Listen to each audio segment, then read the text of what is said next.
Picture a rope. On one end stands a freight train. Several locomotives, hundreds of tons of steel, something that hauls cargo across entire continents. On the other end stands a passenger aircraft. Something that, in your mind, flies. It doesn't pull. It doesn't push. It flies. The question is, who wins? Let's start with the train, because the numbers here are brutal. A single diesel locomotive, the kind you see rolling down the tracks, generates a tractive force in the range of 500 to 900 kilonewtons. That's a concept that means nothing without comparison, so let's make one.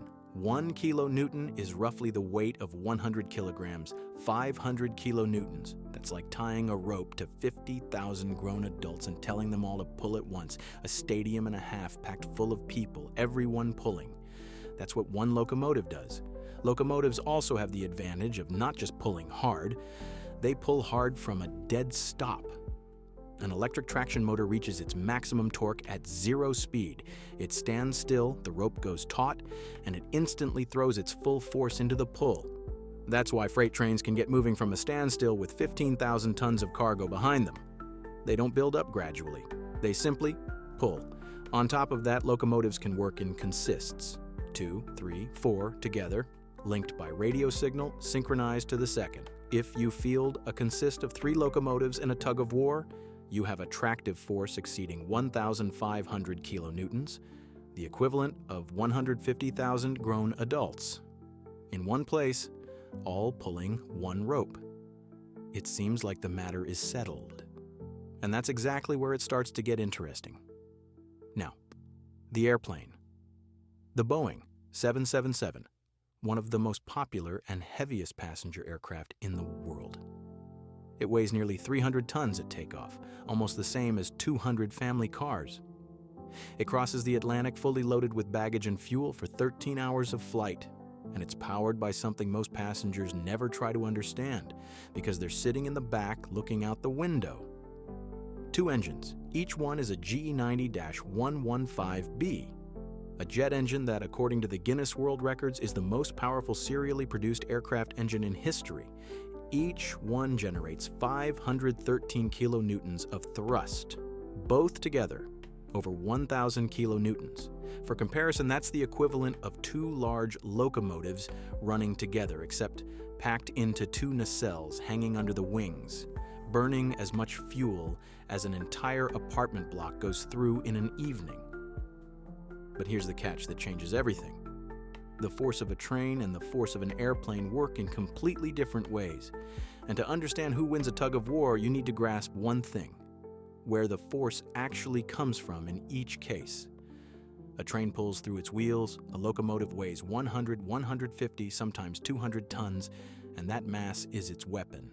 The wheel presses into the rail pushes back, the locomotive moves forward. The heavier the locomotive, the harder the wheel grips the rail, and the more force you can extract before the wheels start to slip. Mass is the fuel of traction. And here's the problem: because that same mass that gives the train its strength is also its limit. Wheels can slip on rails. At a certain level of load, the rail simply stops cooperating. A steel wheel on a steel rail has a static friction coefficient of around 0.3 to 0.4. That's very low. A locomotive can extract at most 30% of its own weight as tractive force, and not a gram more. Everything beyond that is wheel spin. The airplane doesn't have this problem. A jet engine doesn't push the aircraft through wheels. It expels air rearward at speeds exceeding 300 meters per second, and the aircraft moves forward. Not because anything is gripping anything, but because air has mass and every action has its reaction. The aircraft's wheels are only there to keep it from tipping over.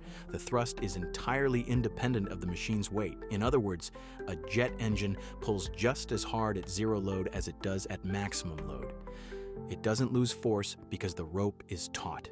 It simply pulls, and that's that. But we're not done yet, because there's one more factor that changes absolutely everything in this contest. At an airport, an aircraft is moved by a vehicle called a tug. It's a small, heavy, unassuming machine that looks like an oversized forklift. And it, not the engines, is what moves the aircraft around the tarmac. Why? because jet engines running at ground level are dangerous to everything in the vicinity. Fire up a Boeing's engines to full thrust on the ground, and everything behind the aircraft within 30 meters either goes airborne or ends up in hospital. A tug generates up to 334 kilonewtons of drawbar pull at a gross weight of up to 54 tons, and that's enough to reposition a fully loaded aircraft. But what if the Boeing's engines are running at full power? That is exactly the scenario of our tug-of-war. The math is merciless.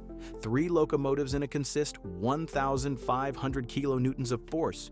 2 Boeing 777 engines at full thrust, 1,026 kilonewtons. On paper, the train wins. But now add real-world conditions. Locomotives work through wheels. At maximum load, when the rope is pulled to its limit and the ground shudders, the wheels begin to slip on the rails. Traction drops. Force drops with it. 3 locomotives in the fight at full slip can lose 20–30% of their tractive force, because steel on steel is not rubber on asphalt. The airplane. A jet engine operates independently of whatever the wheels are doing. Rope, taut, or slack, the thrust is the same. 1,026 kilonewtons for a minute, for an hour, for as long as the fuel holds out. And here we reach the crux of it.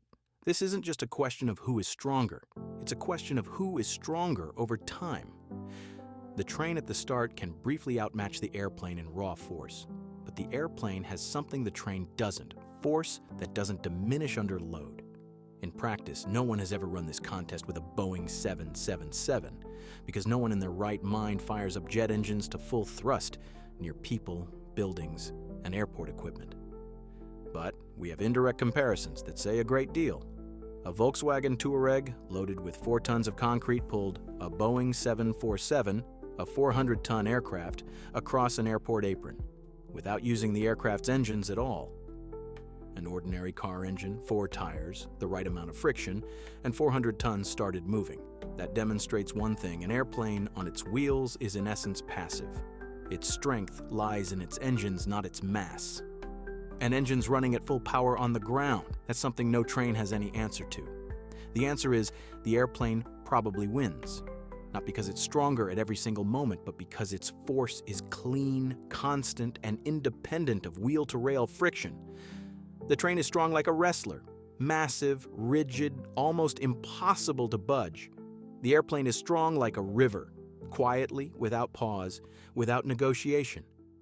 And if this contest were ever actually held, the train would have perhaps a few seconds where it felt like the winner. Then the rope would tremble, the locomotive wheels would begin to scrape against the rails, and the airplane, calmly and without emotion, would start pulling it in its direction.